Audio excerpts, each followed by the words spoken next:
I'm actually more excited about this season than I've been of any of the seasons. If I could describe this season, sexy, ruthless, juicy, fabulous, thrilling. The gloves are coming off.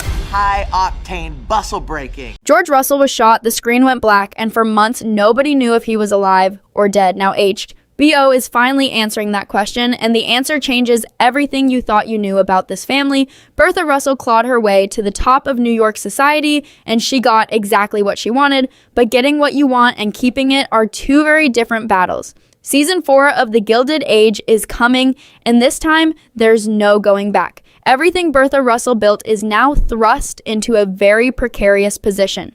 For 3 seasons, she fought her way from outsider to the most powerful woman in New York high society, breaking every rule the old guard tried to use against her. She welcomed divorced women back into polite society when no one else dared. She threw parties that humiliated her enemies. She married her daughter into European nobility. But power built on defiance always comes with a bill, and in season 4, that bill finally arrives. The official synopsis confirms it plainly. Bertha changed society at a cost, and now her family has to reckon with the consequences. That is not a small line. That is a warning, because the same ruthlessness that made Bertha untouchable is the same ruthlessness that made her enemies. And enemies do not forget. Waiting in the wings is Agnes van Rhijn, the old money matriarch who has spent years watching her world get rewritten by new money families like the Russells. Agnes is not finished. She is sensing weakness, and she is moving to reclaim the influence she lost. Christine Baranski returns to that role, and every scene she shares with Carrie Coon carries the weight of a rivalry that never actually ended. It just went quiet.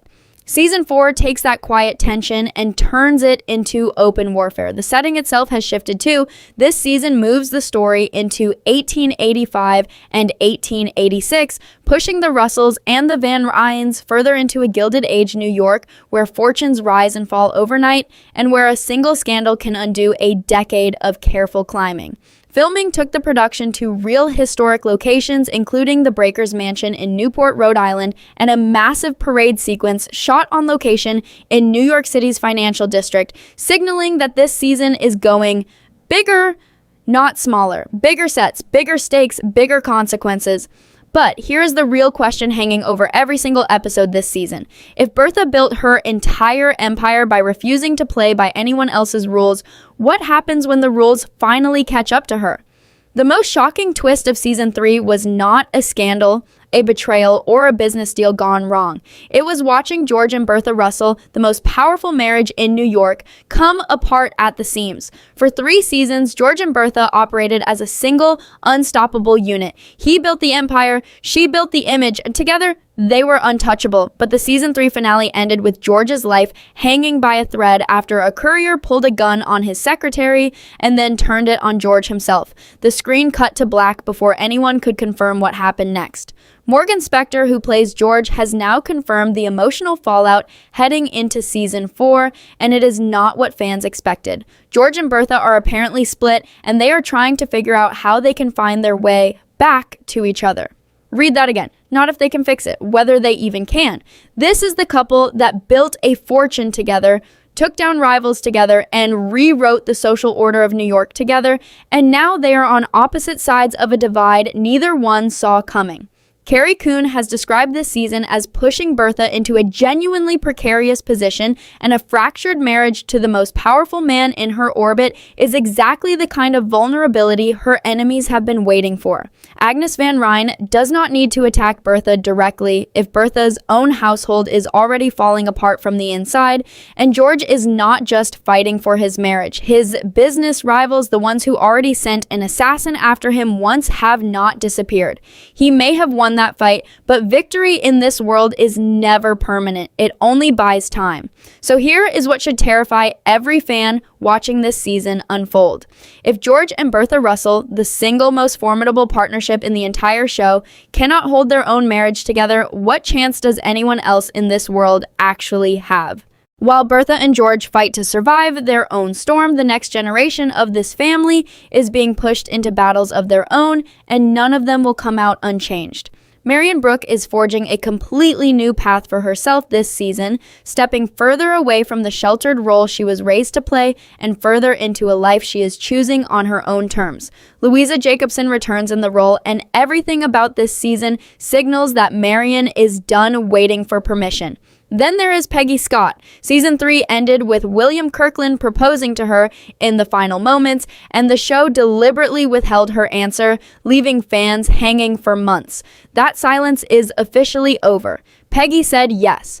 But an engagement is not the finish line, it is the starting gun. Now Peggy has to face the hardest part of this story. Earning acceptance from William's family, a family with its own expectations, its own history, and its own opinions about who belongs in it. Denée Benton returns in a storyline that pushes Peggy into rooms where her intelligence, her ambition, and her identity will all be tested at once. Meanwhile, Larry Russell and his relationship with Marian continues to weave through the wider war between the Russells and the Van Rhynes, meaning the personal and the political in this show have never been more tangled together. And this season is not just deepening old relationships, it is introducing real historical firepower into the mix. John D. Rockefeller himself steps into the story, a self-made oil tycoon whose rise mirrors and threatens George Russell's own empire. When one of the richest men in actual American history walks directly into George's path, this is no longer just a story about social clubs and dinner parties. This is a story about who controls the future of American wealth itself. So think about what that means for every young character caught in the middle of this. Marian is choosing her own future. Peggy is fighting for her place in a new family, and somewhere above all of them, two titans of industry are about to collide. When the old guard, the new money, and the next generation all converge in the same season, whose side are you actually going to be standing on? Every season of this show has proven one thing. New characters do not just add drama, they rewire the entire balance of power. Season 4 is bringing one of the biggest cast expansions yet, and almost every new face arrives carrying a threat, a temptation, or a secret. Jim Gaffigan joins in a major recurring role, stepping into this world of Gilded Age New York in a way that immediately raises questions about what side of the Russell Van Rhijn divide he lands on. Dennis Haysbert enters as Dr. Reginald Harris, a mentor figure connected to William Kirkland, who arrives in New York to raise funds for the Freedmen's Hospital in Washington, and who reportedly makes a surprising connection once he's there. Surprising connections in this show are never simple. They are never just professional. Donna Murphy steps into the formidable role of Mrs. Astor, one of the most powerful gatekeepers of old New York society, a character who could single-handedly decide whether the Russells' hard-won social standing survives this season or collapses under new scrutiny. Kelly Curran has been promoted to a series regular, meaning her role is expanding in ways that suggest her storyline is about to matter a lot more than it used to. And then there is the introduction of figures like Fiona Summers, a free-spirited cousin of the prominent Astor family, unafraid to test the limits of convention in a society built entirely on convention. In a world this rigid, a character who refuses to follow the rules is either going to become a hero or a walking scandal. And this show rarely lets you guess which one until it is too late. Every one of these new arrivals steps into a New York that is already fractured, already tense, and already one betrayal away from chaos. Adding new players to a board that unstable does not calm things down. It sets off a chain reaction.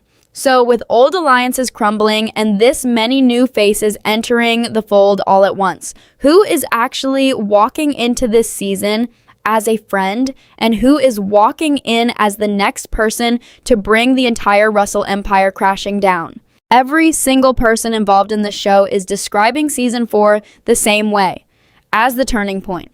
The cast has called it sexy, ruthless, juicy, thrilling, and high stakes all at once. And for a show built on subtlety and slow-burning tension, that kind of language is a signal in itself.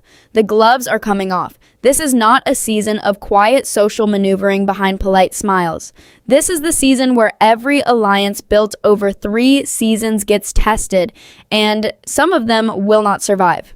Bertha fought to change society, and now she has to live in the world she created. A world where the old guard is angrier, more organized, and more determined than ever to take back what they lost. George is fighting to save both his business empire and his marriage at the same time, with no guarantee he can hold on to either. The next generation, Marian, Peggy, Larry, is stepping fully into adulthood, into consequences, and into a version of New York that their parents' generation never had to navigate. And waiting in the background is a real titan of American history, John D. Rockefeller, whose presence alone suggests this season's stakes are about to expand from personal drama into something closer to a battle for the future of American industry itself. HBO has confirmed the premiere for this fall, with 8 new episodes expected to air weekly, giving this story room to breathe and room to devastate. Julian Fellowes and Sonia Warfield remain behind the story, meaning the sharp writing and quiet, devastating power plays that built this show's reputation are not going anywhere. They are only getting bigger. So as this new era of the Gilded Age approaches, ask yourself the question this entire season is built around. Bertha Russell got everything she wanted. Now that she has it, is she strong enough to keep it, or has she already lost more than she realizes? This fall, New York is about to watch its most powerful family come apart in public. George and Bertha Russell fought for everything they have, and now they might lose it from the inside out. Agnes van Rhijn is done waiting. John D. Rockefeller is walking straight into George's path, and Peggy, Marian, and the entire next generation are about to inherit a war they didn't start. The Gilded Age Season 4 premieres this fall on HBO and HBO Max, and if this trailer breakdown told you anything, it's that nobody in this story is safe, not even the people at the very top. If you don't want to miss a single update before this season drops, hit subscribe now, because the moment new footage lands, we'll be breaking it down first. Drop a comment and tell us who you think is walking away from this season on top, Bertha, Agnes, or someone nobody's even talking about yet. See you in the next one.